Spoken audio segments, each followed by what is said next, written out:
I feel that anytime we can have those conversations with students in areas, especially that might have been historically marginalized, to have these conversations and get these students excited about possibilities, see themselves in these careers. And like what Steve was saying, so when they get to that level where they're at and they're seeing these in industry, like it could be a game changer. Hello there, and welcome to today's episode of the Easy EdTech Podcast. My name is Monica Burns, and I am so glad that you're here to join me today. If you want to make the most of education technology, aka EdTech, well, you are in the right place. My goal has always been to help make EdTech easier and give you ideas you can try yourself, share with a colleague, or bookmark for later in the school year. Every Tuesday here on the Easy EdTech Podcast, you'll hear stories from my time in the classroom, the work I do now with schools and districts, and my travels to different EdTech events. Get ready for solo episodes where I share some quick tips and stories, and interviews full of practical ideas and stories from new guests each month. If we mention something you'd like to check out, make sure to click the link. You'll find it in the episode description or the summary area where you're listening to this podcast, or you can find every episode and all of the resources we mention by going to classtechtips.com/podcast, or by going to classtechtips.com and just clicking on the Easy EdTech Podcast button at the top of the page. Today's episode is sponsored by my new free quiz, Unlock the Best Way to Use Chatbots in Your Teaching. This quick 5-question quiz will help you figure out the best way to use AI this school year. Find out if AI can support your instructional planning and help you tackle your to-do list. Everyone who takes the quiz will also get a free ebook.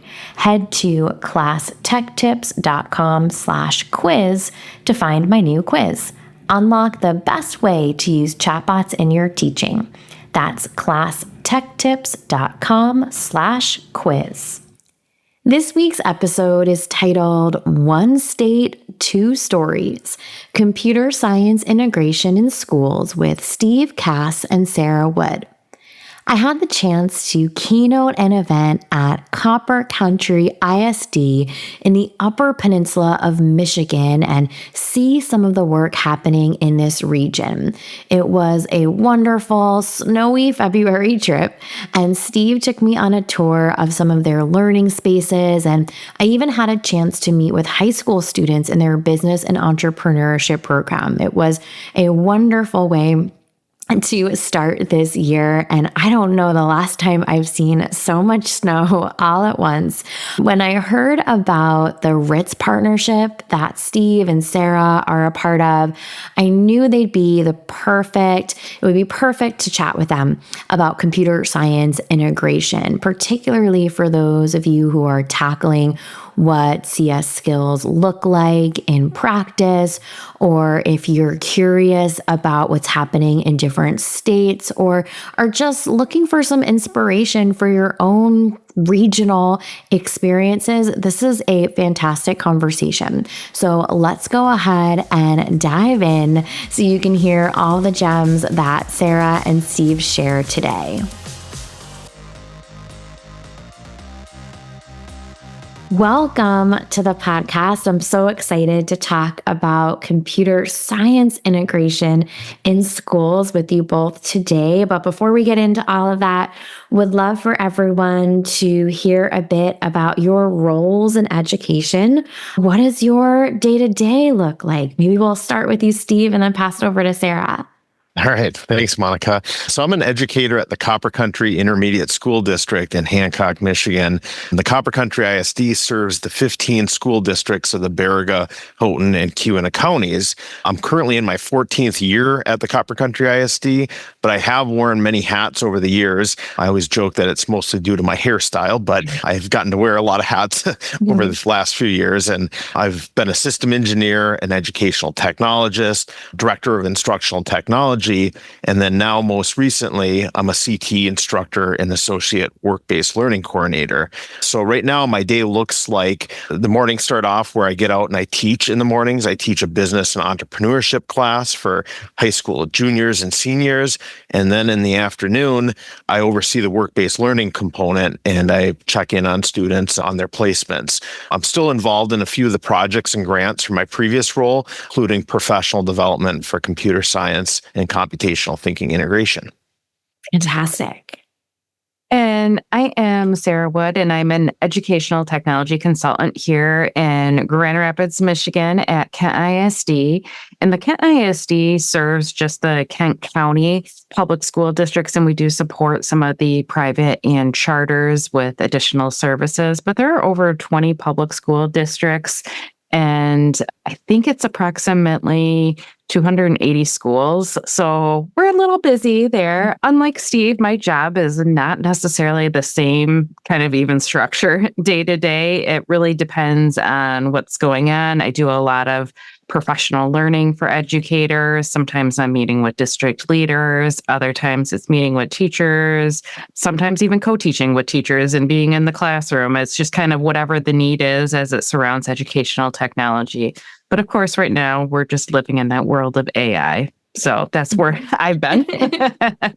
Yeah, absolutely. And, one of the reasons that I'm excited to have you both on today is because not only are you working together, but you're representing two different groups, right? Coming together with this same, mission or kind of under the same umbrella of exploring computer science in school. So you shared a bit about your position on your day-to-day. Would love for you both to take a moment to just describe the region that you're in, the region of Michigan that you're in, what makes the schools you support unique. Because I think for listeners who may appreciate both of these perspectives, they can see some similarities, right, and differences with their own environment. So maybe Sarah, starting with you, what is the region of Michigan where you're in like? What makes the schools you support unique? Yes, Grand Rapids and Kent County in general is a very diverse county, and therefore the schools are very diverse.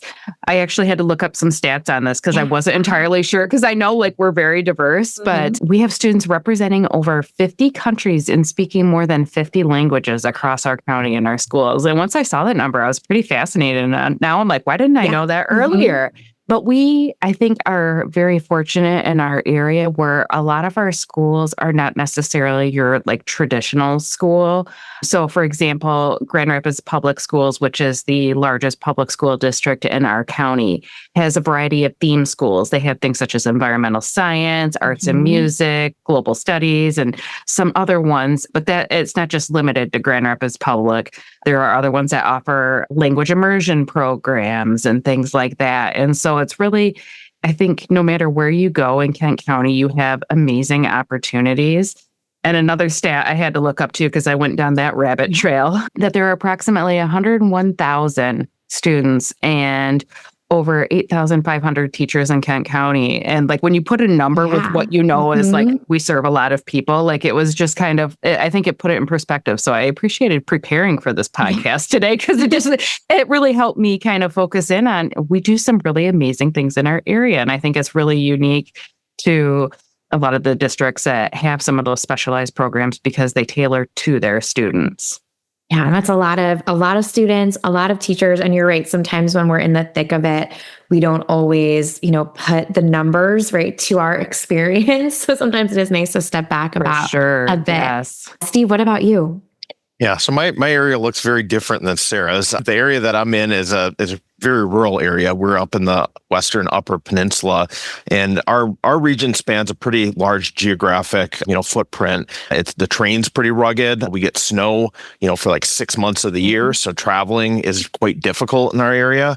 And then, we're also located quite a ways from Michigan's capital and some of the large cities like Grand Rapids, where Sarah works. So making it to professional development sessions at the state level or large conferences, can be really challenging and very stressful for our teachers.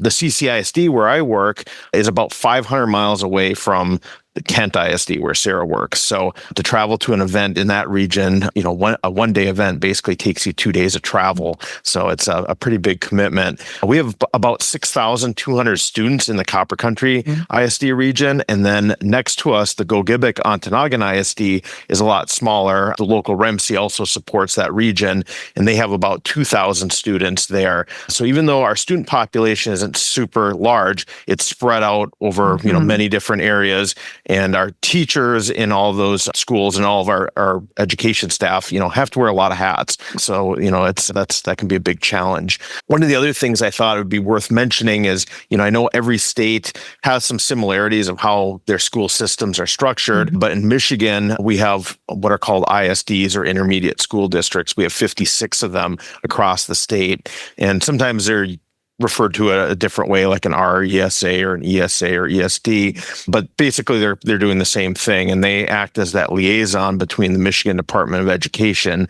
and the local schools. They also provide services like special ed and technology, professional development, and career tech education. So then within those ISDs, we also have what are called REMCs, and these are called Regional Educational Media Centers. And basically, the REMCs are part of a nonprofit organization called the REMC Association of Michigan. And basically, the REMC provides technology resources and services to that educational community, including professional development. So within REMC, so now we're going into another acronym. Right, yeah, I know. You're just dropping them all. So within REMC, we have a group called RITS, and this stands for REMC Instructional Technology Specialists. And we are a group of tech educators that work on helping with integrating technology. And, again, we're all kind of housed within the ISD level. So both Sarah and I are part of this RITS group. I'm currently serving as the chair. I will be concluding my term here at the end of the summer of 2025, and another person will be stepping in. But Sarah's been on the advisory for this role, and Sarah and I have also put together a podcast over the last couple of years called RITS Bits, which has been a lot of fun. So just thought I would share a few of those acronyms and just a little bit of the structure, of how Michigan operates and how each of us kind of fit into that big overall picture. Yeah, and I think that's really great context for someone who might be in a different state, right, with their own structure that they're navigating. I know that I, taught in the state of New York. I did my student teaching in Delaware and Maryland, right, with their own. And now, for over a decade now, a bit over a decade, if I sit back and count, probably, I've had a chance to see all these other structures in different states. And there's a lot of parallels, but there's some pieces that are really unique that I think are worth highlighting. And, particularly in your situations, right, you support different communities. And how has your partnership through RITS helped bridge, the gap, or help you gather ideas that you can tailor to both of your regions? Maybe you can tell us a bit about that first, Steve. Yeah, so I think we just both realize that we have similar challenges, even though things might look a little bit different, the challenges of getting teachers professional development opportunities or finding subs so that teachers can leave the room is kind of a similar problem. So, again, we've found that if we can collaborate and work together, we're able to accomplish so much more with it. And really, that's kind of one of the big goals of the REMC Association is to, improve learning, empower teachers, and provide savings. So, all these goals are accomplished through that collaboration that kind of happens through these state networks, whether it's RITS or some of the other ones that are in place. Yeah, and I think to kind of tack onto that, and it got me thinking when Steve was talking earlier, and I think another unique thing about Michigan, and I honestly, born and raised in Michigan, and I didn't know this until recently, that there are several counties in Michigan that are actually on a different time zone. So that is another challenge that we face sometimes, and I think that awareness came through the REMC RITS group. But I think what ultimately, a lot of the work that we do and the collaboration that we have with each other has just helped foster this deep sense of empathy, not just for each other and not just for the educators that we work with, but for the situations that our students are learning in today and how they're changing every day. And I think it's having these conversations as a statewide group has really helped us take a more inclusive approach to how we're designing learning experiences, especially professional learning, because we do a lot of that. And then how that translates to the classroom and how that looks. And so there are times where Steve has shared things where I'm like, I've never thought of that before, because that isn't something that necessarily affects a huge population of our educators or students, but definitely something to take into consideration.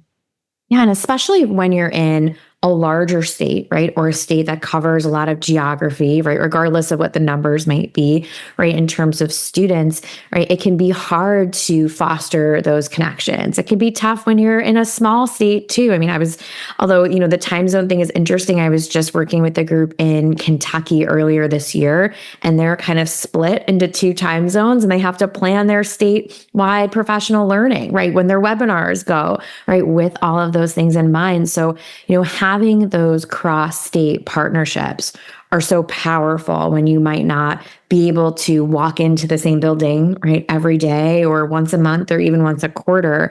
And so, as we think about some of the initiatives that may be statewide, right, and in other states too, would love to talk about computer science specifically. What sparked your push for computer science integration, and how have recent grants really supported this work? Yeah, so I think the big catalyst is when the Michigan Department of Education adopted a set of computer science standards back in 2019. And, we saw this obviously as a really good thing and something that needed to be done, but we also recognized that this was going to be a really heavy lift for our districts, especially these small districts where these teachers are already overextended, wearing so many different hats, being asked to do all these different things. So we really wanted to make this a priority to try to help the teachers kind of first see the buy-in of why this is important, and then try to make those connections to how it connects to what they are currently learning or they're currently teaching, and try to make that lift as bearable as possible. We were also seeing several advanced manufacturing businesses grow and thrive in our region. So we knew that we needed to help make those connections between technology used by our local businesses and those technology skills being taught to the students, to ensure that, the students are prepared for the life they're going to live in and work in, but also that those businesses have, a trained workforce and they have people coming in that can fulfill those roles. So again, that really was kind of the catalyst that made us prioritize this as a big part of our PD initiative. And, we really structured most of our PD then kind of around this central theme, because, again, computer science kind of touches on everything. And when you start kind of unraveling it, you realize it's an integral part of so much of our life now. And those, community partnerships, like the ones that you alluded to, right, are massive for just buy-in statewide, right? And those local buy-in and support, and even just getting people who might not have a child in the school system right now or ever really understanding what's happening, right, in their own community. So love those examples too, and would love to hear, can you share a few ways you're helping schools incorporate these computer science concepts into the classroom, even if they don't have that full program? Yeah, so one of the things that we did that I think was a really good starting point was, after some of the schools started offering computer science courses, maybe things that were based off the code.org learning, we realized that the school needed to come together and really come up with a plan of how they were going to implement this across that whole learning experience, K through 12, and not just offer one course at the middle school or offer one course at the high school. So we worked with our computer science consultant through the Michigan Department of Education, and we offered some strategic planning for computer science, and we leveraged the tool called Script. This is from the nonprofit organization CS for All. Script is an acronym for Strategic CS for All Resource and Implementation Planning tool. And basically, this kind of helped provide that comprehensive plan for implementing computer science across all grade levels. So once that plan was put into place, then we had some direction to kind of pivot through of, what can this look like at different components.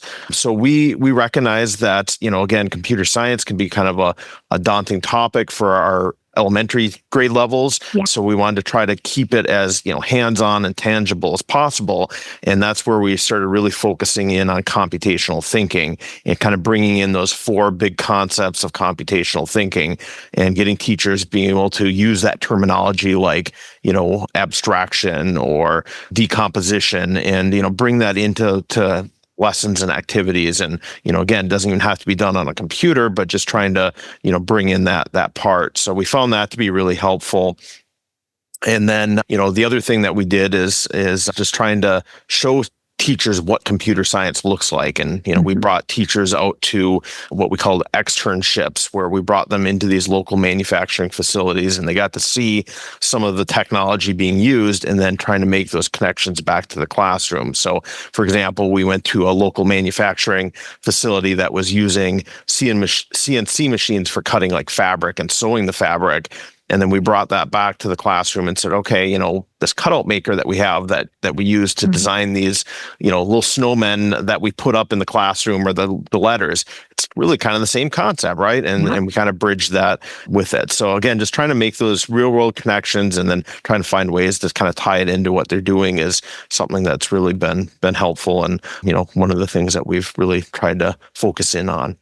Especially for an educator that might not see that right as their area of expertise, and just to have some context for these conversations, I think is crucial. Sarah, can you talk a little bit about integrating some of this vocab into the work that you do?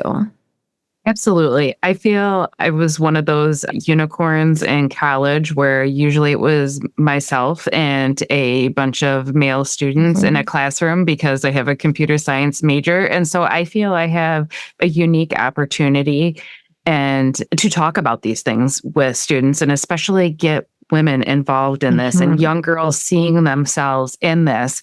And so I start really simple because I think you can start this even, at kindergarten and start using some of those vocabulary words that, like Steve mentioned with computational thinking, that is like the bridge into computer science. And whether people want to admit it or not, that those are things that they do in their core content areas. They just might not put those computer science or computational thinking vocabulary words with it. But when you can, standing in front of group of students and be able to model and say, what, that is a really tricky, big problem. Let's start with some decomposition. Let's break it down. Let's see what we've got in front of us kind of thing. And just have those conversations. And at first it feels a little awkward working those big words into conversation, but then it just becomes part of the flow of the conversation in your classroom. And then the students start using it. And when they're like, oh, I debugged a problem, and you can see like their eyes light up. Like it's a great thing to do that. And I feel that anytime we can have those conversations with students in areas, especially that might have been historically marginalized, to have these conversations and get these students excited about possibilities, see themselves in these careers. And like what Steve was saying, so when they get to that level where they're at and they're seeing these in industry, like it could be a game changer because they're like, I'm speaking the same language. I know what you're saying. And it's just that modeling, right? That modeling that you both do in your conversations with educators to prepare them for these classroom experiences. And then that modeling that a teacher would do, right? Introducing that new word with a group of first graders, right? Is really laying this foundation that they can continue to build upon, right? Over their elementary, right? Into their secondary academic experiences. So, what advice would you give to an educator who might hear some of this terminology, who might hear about a new set of standards and just feel a little overwhelmed by the idea of teaching computer science or using new tech tools? I would say just start off by taking baby steps. And again, you're utilizing computational thinking skills by doing that, breaking it into smaller parts, but just get out and try to expose yourself to as much of this, subject area as you can. Go to conferences, sit in on sessions, listen to podcasts or, find some books. But again, just start off with small steps to kind of get yourself comfortable with it before you have to dive in and, be really trying to teach something in depth with it. Because again, that's something that we found in our area. We had all these teachers that may have had no background with computer science that suddenly found themselves having to teach this topic. And it was really overwhelming for a lot of these teachers. But again, we helped take that heavy lift off of them by trying to create, some of those simple steps of how to get started. And again, just trying to look at it more of a big picture of how this is all going to fit into the school, and, how we can incorporate some of these components in just really simple ways, like maybe putting up posters in the hallway that emphasize, a career or a skill or some of these vocab terms. But again, just start really small and take it a step at a time. Mm-hmm. I 100% agree. I always go with that small approach because that feels like, okay, I can do this. I can start with using this one word, and I go back to decomposition because I know that's kind of a universal thing that we all do, but that is approachable and you can talk about doing that. And one thing that we have found too that's been pretty successful in our REMC region is we actually created a computational thinking game kit. Nice. And so it is a collection of games that educators can check out and for free and use it in their classroom so that they can use that to kickstart those conversations. So if they're, playing a game of, I love good old Spot It, you use a lot of those computational thinking skills in that game, but you don't necessarily think about it. And it's a way to bridge that gap from a non-content experience that the students really got into and had fun with, to then going into the content area and be like, I get it. I understand what this big word means now. And just that idea of giving them something attainable, right? Giving them some resources, things that they can go, and run with. And, for someone, as we finish up here, for someone who's listening, over the summer, about to jump into their new school year, you both are really in the thick of it in terms of experiencing what different teachers are seeing, working with students, right? Hearing from all these different folks in the community. If you had a magic wand, what kind of change would you make in ed tech or computer science education in this upcoming school year? I think just creating more opportunities for students to step outside the classroom and, experience and see some of those workplace skills firsthand. Over the last couple of years, as Rich Chair, I've really emphasized that value of place-based education. And when we've done our quarterly meetings for our own professional development, we made a strong point to make sure that we're going to different locations and seeing some different things, and then just trying to bring that environment into the learning. So we went to nature centers, we went to businesses, manufacturing facilities, universities, mines, and then most recently we're at a ball stadium. But again, just going to those places and observing the skills needed and the work that was being done, or hearing the story of how that business was created, I think has been such a strong, learning experience for us. So I've definitely brought that component into my own classroom now that I've returned back to teaching, and it's been super powerful. But unfortunately, not everything in the school system is structure to really support that super well, right? I mean, there's always challenges when you're pulling kids out of other classes and trying to schedule busing. And, again, if you're in an area like mine, we're spread out, so traveling places is challenging too. So, again, maybe leveraging the power of technology, bringing in some virtual experiences and, finding people to connect with that you can, set up a Zoom call or a meet can also be powerful as well too. So, but again, I think that would be the biggest thing of changing, is just trying to get kids, outside of the classroom more and experiencing, things firsthand. Absolutely. And I think I would love to wave that magic wand, I should say, and give teachers that gift of time, because that's something that we could use regardless if it's ed tech or computer science. But I would really love for educators to have that gift of confidence and know that they have the capacity to learn about these things that they might see as, that's really high level. I don't understand that. That's not my wheelhouse kind of thing.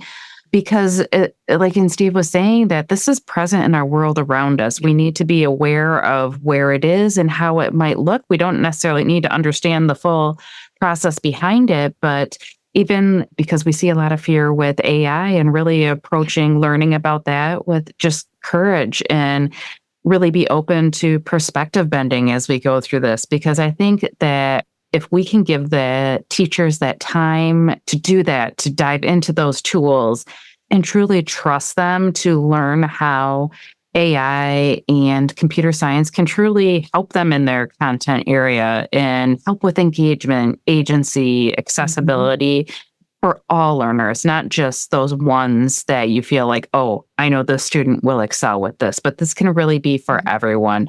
And really leave students with that spark of curiosity, making them want to know more, whether they fully understand it now, but start questioning, really never lose those critical thinking skills, because we're going to need those regardless of what EdTech or computer science throws at us. Absolutely, right? As you both mentioned, we're in a space right now where so many big changes are happening. There's an acceleration, right, in certain areas like the AI. So many things for listeners to consider. I really appreciate you both sharing your perspective, sharing some action items for listeners to consider. I'm going to link out to the resources, to spots where people can connect with you. So anyone who's listening today can keep that conversation going and really follow along with all of the great work happening in Michigan. So thank you both for your time, for joining in today. Yeah, absolutely. Thank you for having us. It was lots of fun chatting with Sarah and Steve. So let's make this EdTech easy with a few key points from today's episode. Regional collaboration can strengthen computer science integration. Computational thinking can start early with vocabulary use. Real-world connections can build student engagement. And start small. Baby steps make computer science less overwhelming. Remember, you can find the show notes and the full list of resources from today's episode, including all of the ways to connect with Steve and Sarah, by heading to easyedtechpodcast.com and finding today's episode. Today's episode is sponsored by my new free quiz, Unlock the Best Way to Use Chatbots in Your Teaching. This quick 5-question quiz will help you figure out the best way to use AI this school year. Find out if AI can support your instructional planning and help you tackle your to-do list. Everyone who takes the quiz will also get a free ebook. Head to classtechtips.com/quiz to find my new quiz. Unlock the best way to use chatbots in your teaching. That's classtechtips.com/quiz. Thank you for listening to this new episode of the Easy EdTech Podcast. I love creating new episodes for you each week, but I could use a bit of help spreading the word about the podcast. Can you leave a rating or review on your favorite podcast app? Spotify will let you tap on the stars, and Apple Podcasts will let you tap on the stars and leave a 1 or 2 sentence review. Thank you so much for taking this extra step. It helps other educators find episodes like this one when they're searching for EdTech tips.